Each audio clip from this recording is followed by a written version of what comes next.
Hey guys, how you going? This is BillyEatWorld again, and today we're going to take another look at Insurgency's official World War II mod, Day of Infamy. And as you might remember, this was a mod that was getting a lot of hype, even in its most basic stages, when I first checked it out about 6 months ago.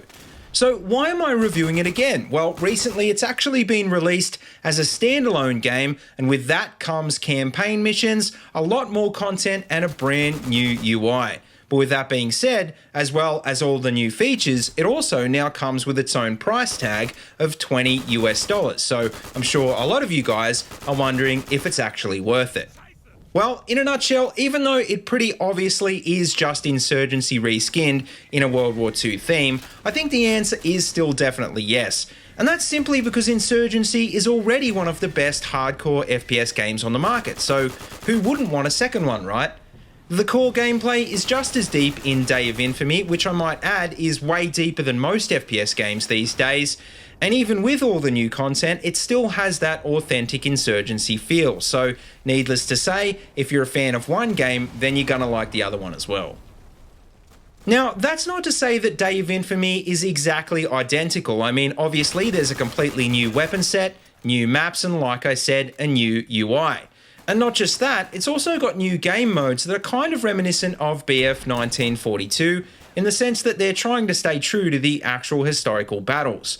For example, on the map Dog Red, as the Americans you'll have to storm the beach at Normandy, and as the Germans you'll have to defend. And initially, as you'd expect, the Americans start out with less reinforcements than the Germans, but as they move up and establish a foothold, the advantage eventually starts to swing around. Speaking of reinforcements, well, another difference I noticed is that the delay between spawn waves in this game seems to be a bit smaller.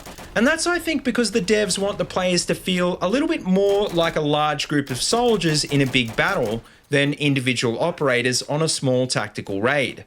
Some maps definitely try and milk this feeling, like for example on Bastogne, which has a lot of good wide open terrain for sniping. But don't worry, because it's not all like that, and if you're more of a fan of close quarters room to room fighting, then you can't expect to find a lot of that as well. Now, although like I said, Day of Infamy does try and focus a lot more on large scale battles, unfortunately it's not quite the same as a game like Battlefield. For example, there's no vehicles, and the player cap is still only 32 max, split into 4 squads of 8 players each.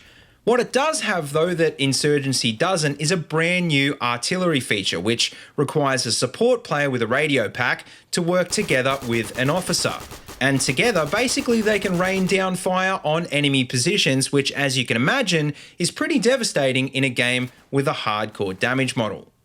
As well as the radio pack, Day of Infamy also has quite a few other authentic gadgets and attachments, in addition to most of the regular gear you'd expect to find in Insurgency. But with that being said, obviously there wasn't a lot of high-tech gear and attachments used in World War II, so don't expect many optics or other fancy stuff.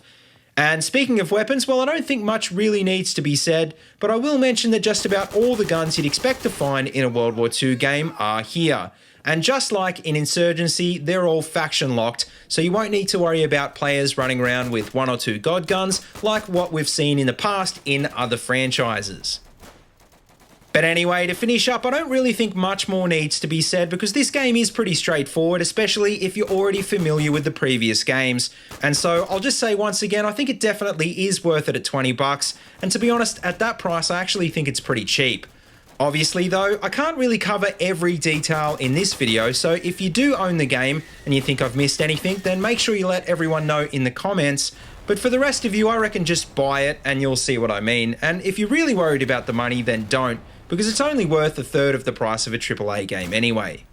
One last thing though, for anyone who hasn't heard of either of these games before today, just to be aware that they are running on the old Source engine and they're not going to have the greatest graphics. But believe me, it's not really that important, so don't let it put you off, because they really are a classic case of gameplay that makes up for graphics.